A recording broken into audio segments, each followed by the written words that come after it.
Bienvenidos otra vez a una nueva sesión de este Olé Sport Summit. Venimos desde hace algunas semanas ya teniendo conversaciones sobre diferentes aspectos del fútbol y ahora vamos a tener una mirada no solamente del fútbol, sino también desde una posición, desde un cargo que aquí en la Argentina, más en Sudamérica, empieza a crecer a un buen ritmo, pero en el fútbol europeo, sobre todo en el fútbol inglés, está más instalado. Esa figura es la del director deportivo y vamos a estar ya conectados con alguien que por diferentes razones ha hecho muy popular esa figura del director deportivo, por lo menos aquí en la Argentina.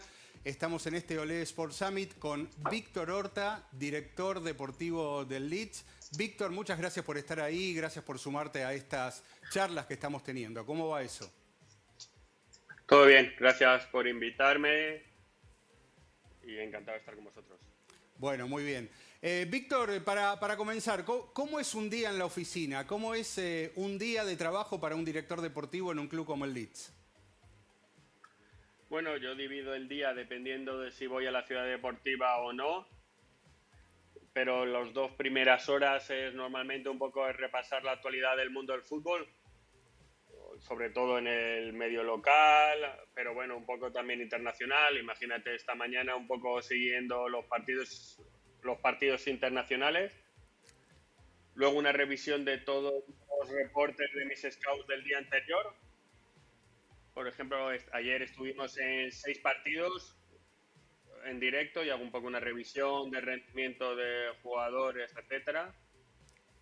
Un poco mails, respuestas de llamadas, alguna reunión sobre todo con agentes de jugadores, un pequeño briefing con el director general de cómo está la circunstancia. Y hoy por la tarde seguro que hablaré con el entrenador un poco a ver cómo ha ido la sesión. Iré a verles el viernes, que mañana viajo a Sevilla a un summit de fútbol también para representar al Leeds, así que iré a ver el entrenamiento el viernes. Al final nuestro objetivo diario es manejar la mayor cantidad de información para tener que conseguir convertir esa información en conocimiento útil para el club en el que trabajas. Bien, está muy claro cómo es ese trabajo de oficina. Imagino que puede ser todavía mucho más intenso cuando se está en una época de mercado de transferencias, están con los traspasos, sobre todo en el verano o también en la ventana de invierno. Ahí me imagino que es todo mucho más agitado por los jugadores que hubo que traer, por los jugadores que se pueden ir. ¿Es como cuando un director deportivo se pone más a prueba en ese momento? Bueno, es la confirmación del trabajo hecho durante el año. Normalmente intentas planificar, intentas conseguir hacer las cosas un poquito ordenadas. La verdad es que este verano lo hemos conseguido y hemos conseguido que el 90% del trabajo se realizara antes de la pretemporada y todos los jugadores nuevos han podido ir a la pretemporada. Pero si quieres saber, por ejemplo, yo creo que recibo unas 100, 120 llamadas al día en época de mercado. Y claro, todo eso te genera una tensión de decir, a ver si me voy a estar perdiendo algo. A ver si alguien me ofrece algo muy bueno en un buen precio o quiere un jugador mío ofreciendo mucho. Y obviamente hay un momento que en verano el teléfono lo odias. Y más ahora con las nuevas formas de comunicación, como pueden ser los mensajes instantáneos, WhatsApp, etcétera, que puedo llegar a recibir 200 al día. Bien, como se ve, es el momento más agitado de todos. Víctor, decía yo al principio que la figura del director deportivo en los clubes argentinos, en los clubes de Sudamérica, cada vez se despliega más, está cada vez más instalada. Voy a ir del otro lado de lo que diríamos del mostrador? ¿Cómo debe un club encontrar a su director deportivo adecuado? ¿Debe ser alguien que haya estado en el club? ¿Es una tarea que ya excede a exfutbolistas que hayan estado vistiendo una determinada camiseta? ¿Cómo se da, como decimos aquí, ese maridaje entre un club y un director deportivo que cumpla muy bien su tarea? Bueno, es una gran pregunta. Lo primero de todo, creo que un director deportivo no tiene que tener el ego de que su forma de trabajar como dirección deportiva es la única de ganar. Hay clubes presidencialistas muy ganadores, hay clubes donde se le da toda la responsabilidad al entrenador muy ganadores, y hay clubes donde la dirección deportiva es muy ganadora. Yo me crié en el Sevilla, donde el director deportivo fue casi una imagen como Monchi, que generó tanta adhesión que el resto de equipos españoles empezó a fichar directores deportivos. En Inglaterra esta posición lleva 4 años. Yo cuando llegué tuve que explicar a mucha gente lo que hacía un director deportivo. Un director deportivo al final intenta alinear toda la política deportiva del club en una figura. Tiene un pie en la dirección, que es el consejo de administración, en los dueños, y otro pie en lo deportivo, en el césped, el entrenador, los jugadores, el cuerpo técnico. Y es un puente donde tiene que intercambiar los dos lenguajes, que es el lenguaje de la gestión y el lenguaje del día a día deportivo, para alinear una sola idea y que acabe en el éxito del club.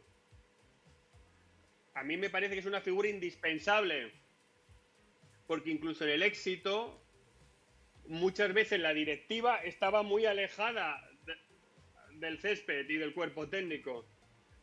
Entonces, para mí es una figura que tiene que tener una capacidad de liderazgo, de aunar, de ser capaz de integrar todo en una idea única, en ser un servidor del entrenador, en enriquecer el trabajo del entrenador, en ser capaz de darle las mejores herramientas para crecer como entrenador y para crecer como club. Entonces, ¿un exjugador puede hacer eso? Claro, y muy bien, porque conoce ese lado del césped muy bien. Y si se forma en el otro lado de la gestión, puede ser un director deportivo extraordinario. Yo tuve 0 talento para jugar, y a veces me rodeo de jugadores que me den una visión muy global de lo del césped. La verdad que llevo ya 19 años y siento que esa cercanía del césped ya la entiendo mejor, pero he necesitado un montón de ayuda de los jugadores para entender eso. Porque al final un director deportivo tiene que ser una figura multidisciplinar.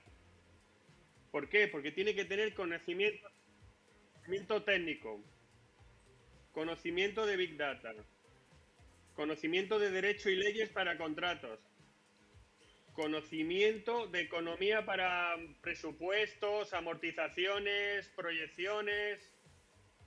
Tiene que tener conocimiento de recursos humanos para manejar tu equipo, los scouts, la directiva, que es una figura muy multidisciplinaria. Tiene que saber un poquito de cada cosa.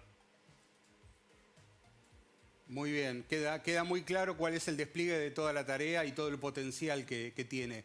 Hablando de recursos humanos, alguna vez te escuché hablar creo que fue para un summit de la Liga Mexicana, comentando los distintos perfiles que tenían los jugadores latinos con respecto a los jugadores ingleses. Y la idea más o menos era así. Comentabas que hay veces que un entrenador le dice a un jugador inglés que se tire al río o que se tire de un puente, él va, se tira y después pregunta por qué le habían dado esa indicación. En cambio, el jugador latino hace al revés. Primero pregunta por qué tiene que hacer eso y después va y lo hace. Eso, visto desde el jugador latino y sobre todo desde el jugador argentino, si se puede, ¿cómo lo definirías? ¿Qué es lo que tienen, qué es lo que aportan en clubes donde quizás, llegan como expatriados, llegan como extranjeros en muchos casos, pero claramente llegan con una personalidad muy diferente? Bueno, aún creo que esa afirmación es real. no es para bien ni para mal, creo que es real. El jugador español, lo pongo también, el jugador que pregunta antes de lanzarse al río. Creo que aquí la educación del entrenador como profesor, como persona didáctica, está muy arriba. Porque los procesos de entrenadores en el fútbol inglés normalmente suelen ser medios o medios largos. En el fútbol español y el fútbol argentino puede haber equipos que a lo mejor en 12 meses pasen 3 entrenadores. Entonces toda esa figura de credibilidad didáctica te la tienes que ganar rápidamente. En el fútbol inglés cada vez menos, es verdad, comparado con los 90, los 2000, sin los Arsène Wenger, sin los Alex Ferguson, también se cesan entrenadores, pero estadísticamente mucho menos que en otras ligas del mundo, ¿no? Por eso ese proceso didáctico es más poderoso por parte del entrenador y tiene que aprovechar esa fuerza desde el principio para convencer al jugador. Luego también, para mí, ¿cuál es la diferencia del jugador sudamericano? El jugador sudamericano es más rebelde, es más creativo, es más diferente. Y eso hace que el jugador sudamericano que tenga esas características y se aplique a la, digamos, autonomía táctica del fútbol inglés, puede hacer mucho la diferencia. Mientras que el jugador inglés, que digamos es mucho más obediente, mucho más cerrado, mucho más intentando hacer lo que le piden, le puede faltar esa chispa de creatividad. Bien, está muy clara la diferencia. Víctor, estamos en un 2022 que, de acuerdo a lo habitual del calendario de fútbol, el calendario global, tiene un hecho que no se puede soslayar, que es el Mundial de Qatar. Y un Mundial que a esta altura del año todavía no se jugó, todavía falta. Tendremos un Mundial en noviembre, diciembre. Desde la visión de la dirección deportiva del Leeds, desde la visión desde la Premier League, ¿qué significa, con lo bueno y con lo malo, tener un Mundial en esa época del año? Pues no lo sé, Marcelo, porque nunca ha pasado. Claro. Y estoy expectante. Y estoy nervioso porque es una cosa que sale fuera del control de los clubes. Y estoy organizando una nueva pretemporada para esas 5 semanas. Por primera vez en mi vida he organizado 2 pretemporadas. Y reconozco que estoy expectante. Porque además nosotros en nuestro crecimiento vamos a tener bastantes jugadores implicados. Y la verdad que no sé cómo gestionar sobre todo el post. Porque el pre me parece más fácil. Jugador motivado, rindiendo, queriendo tener minutos, queriendo ser protagonista. El Mundial allí, intentando llegar en las mejores condiciones. Y las mejores condiciones es aportando cosas al equipo. Luego cuando venga el Valle adrenalínico post-mundial, de rendimiento, no rendimiento de esos jugadores allí, tendrás que mirar delante y te quedarán 4 o 5 meses de temporada. ¿Cómo se podrá hacer esa desconexión? ¿Cómo se podrá aunar otra vez al rendimiento del club? Porque en el pasado al final había las vacaciones entre medias. Entonces desconectaba y empezaba el club. Aquí va a ser una cuestión de una semana, 10 días. Estoy expectante. No digo ni para bien ni para mal. Simplemente será una referencia que nunca hemos tenido previamente y que intentaremos que sea lo menos problemático para la vida de los clubes. Bien, sí, sobre todo porque en Premier League la pausa posterior al Mundial no va a ser muy larga. Es apenas, creo que son 5 o 6 días y seguramente Nosotros será... 26 de diciembre contra el City. Claro. Nada menos. Sí. El mundial todavía va a estar ahí recién terminado.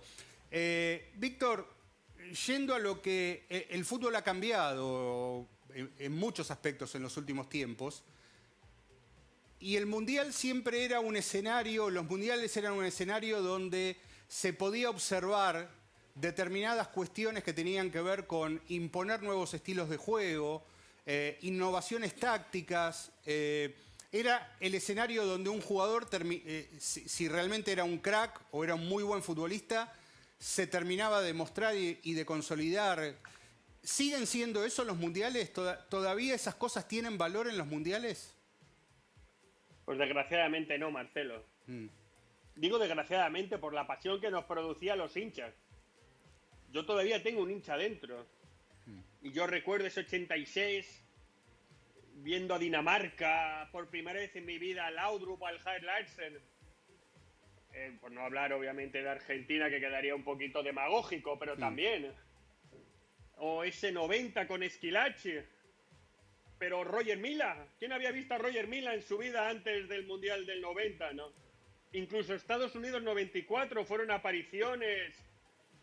Pero ahora vivimos, y tú sabes muy bien eso, que has escrito sobre ello mucho, en un tsunami de información.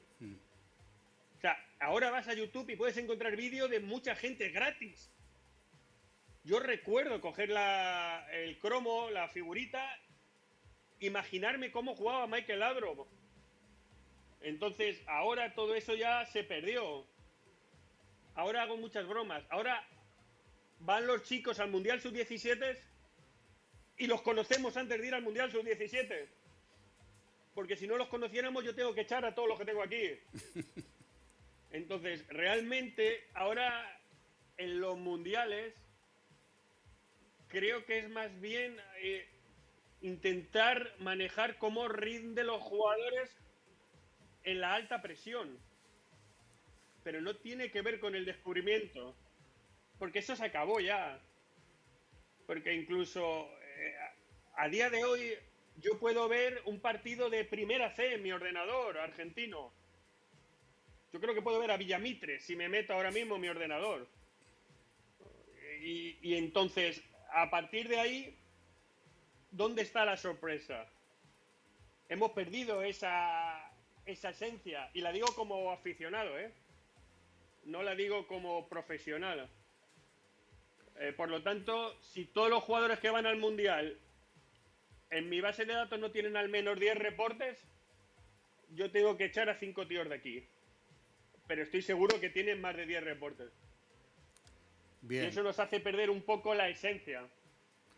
Bien. Que creo que era un poco esa esencia juvenil de descubrir cosas.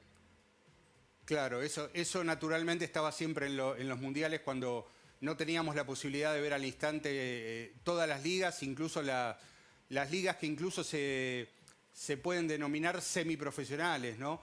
Entonces, más allá de la pasión y de que cada fanático quiere que gane su selección, o están aquellos que miran el Mundial aunque no tengan su selección participando ahí y se inclinan por alguno u otro equipo, un director deportivo, desde el punto de vista futbolístico, no desde la pasión, ¿qué conclusiones puede sacar sobre los futbolistas de un Mundial? Hablabas de ver cómo rinden bajo mucha presión. ¿Qué otros valores se pueden rescatar de ahí? Suena un poco egoísta, pero que tus jugadores se revaloricen. Yo creo que es lo mejor que le puede pasar a un director deportivo en el Mundial. Que a Estados Unidos le vaya fenomenal, con Tyler Adams y Brendan Aronson, que Llorente pueda jugar con España, que ojalá se enganche Rodrigo, que Klich pueda jugar con Polonia. Yo todo esto creo que nos beneficia como club en el sentido de la revalorización de nuestros jugadores. Porque quizás se muestran en un escaparate de rendimiento alto y hay equipos que le dan mucho valor a eso. O Christensen en Dinamarca, etcétera. Bien. Hay una utilidad por lo que puedan producir en el Mundial. Algo nuevo que va a tener el Mundial de Qatar, además de la fecha hacia fines de año, tiene que ver con una noticia que se conoció hace pocos días, y es el uso o la posibilidad que van a tener los futbolistas de acceder a sus propios datos una vez que concluya el partido. Van a tener estadísticas avanzadas que quizás, si el club no se las daba, muchos de ellos no tenían contacto con esos datos. ¿Qué significan los datos en manos de futbolistas? Tienen derecho a recibirlos desde ya, pero ¿están listos como para poder entenderlos, para procesarlos, para sacar valor de eso? Bueno, hay dos tipos de datos, ¿no? El dato cuantitativo y el dato cualitativo, que es la interpretación del dato. Yo creo que cualquier club, cualquier selección nacional tiene la obligación de transformar el dato cuantitativo en el dato cualitativo para simplificar al jugador la comprensión del dato y para que le dé ese valor del dato relevante. No quiero hablar de los pases horizontales, verticales, hacia atrás, o el pase efectivo, o el famoso expected goals. Yo creo que si ahora los jugadores tienen que tener acceso al dato, la obligación que tenemos como profesionales es hacérselo llegar de la mayor manera comprensible y útil. Porque si no, otra vez, la información no es conocimiento, entonces no es útil. Pero ni para el jugador ni para el club. Bien. Justamente el Leeds es un club que a partir de tu gestión ha desarrollado un área de datos muy valorada, muy comentada. ¿Qué podrías comentarnos sobre justamente eso, sobre toda la estructura de datos que tiene el Leeds? ¿Desde cuánta gente trabaja en eso y cómo usan esa información? Trabajamos poco, porque aquí pagamos mal. Entonces lo que hay que ser es muy creativo. Desde que se generó la fiebre de datos en el fútbol con la famosa película Moneyball, la gente está intentando trasladar el Moneyball al fútbol. Y han intentado crear una guerra, que se genera también en la película, que es el dato y el all-style. El dato y el ojeador. El dato y el análisis experto de un experto, que es un scout, o un vedor, un ojeador. Yo no creo en esa guerra. Esa guerra es mentira. Esa guerra es ficticia. No hay un jugador que descubra un ojeador sin buenos datos. Y no hay un buen jugador que dé datos sin ser buen jugador. Por lo tanto, la guerra no existe. Lo que hay que intentar es adecuar la información que te da el dato integrada en el ojo futbolístico. Por todas las 3 personas que trabajan en el departamento de datos del Leeds tienen título de entrenador. Y a mí me parece muy relevante. ¿Por qué? Porque Jesús Lagos, que es el director de la Big Data del Leeds United, tiene un ojo futbolístico. Y a partir de ahí hemos generado unos patrones donde nuestro rendimiento, el rendimiento de nuestra liga, Premier League, el rendimiento físico, el rendimiento táctico, lo integramos dentro de la herramienta para hacerlo comprensible y para poder ser ojeadores y vedores del Leeds United en todos los partidos de los que tengamos estadísticas. Entonces nosotros generamos un modelo de juego donde ese dato nos analiza rendimientos. Luego hay 2 modelos de datos. Creo poco en el modelo predictivo. ¿Qué quiero decir? Yo creo en el modelo de datos que analiza el pasado. La predicción es la ayuda de la decisión de ese dato. Pero estamos hablando sobre personas, sobre gente que tiene sentimientos, 2 piernas, corazón, que pueden rendir de alguna manera en un lugar y de una manera diferente en otro. Por eso, para analizar un jugador, yo tengo 4 valores. Análisis técnico, ver partidos, ver un montón de partidos, analizar sus datos. Se reduce el riesgo. Análisis físico. A día de hoy hay una herramienta que se llama Skill Corner que te provee de los datos físicos de más de 50 ligas. Por lo tanto, yo genero un patrón medio de Premier League por posición. Entonces veo que si ese jugador supera o está en el valor medio. Y eso me parece determinante para avanzar en el siguiente análisis. Luego están los 2 análisis complicados. La transición. Yo descubro un jugador, un talento, con un entrenador, con unos compañeros, en tu país o en otro país, con un modelo de juego. A lo mejor un lateral que el entrenador le dice, no seas ofensivo. ¿Cómo puedo evaluar el valor ofensivo de ese jugador? No lo sé, es la transición. Y ahí se valoran dos cosas. La opinión objetiva, que utilizo el dato, y la opinión subjetiva, que es, llámalo un panel de expertos. Me reúno con mi gente, hablamos, comentamos, opinamos, intuimos, porque hay una situación de intuición difícil de explicar. Recomiendo un libro que se llama Superpronosticadores, de Philip Tedley.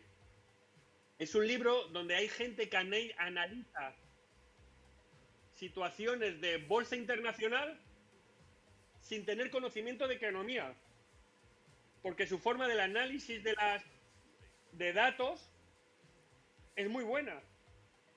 Cuando todo el mundo me dice, ¿por qué crees que Monchi del Sevilla es el mejor? Yo respondo lo mismo. Porque cuando trabajaba para él y me pedía un informe de lateral izquierdo, yo hacía la lista con mi grupo de trabajo y ponía el primero el mejor, el segundo, tercero, cuarto y quinto. Y yo llegaba y le daba la lista. Y me decía, el primero es el mejor. Y yo decía, joder, qué buenos somos. Y me decía, y el tercero es el mejor para el Sevilla. Y acertaba. Y eso es una cosa que no se puede cuantificar. Es una cosa que tiene la dirección deportiva, llámalo intuición para tomar decisiones.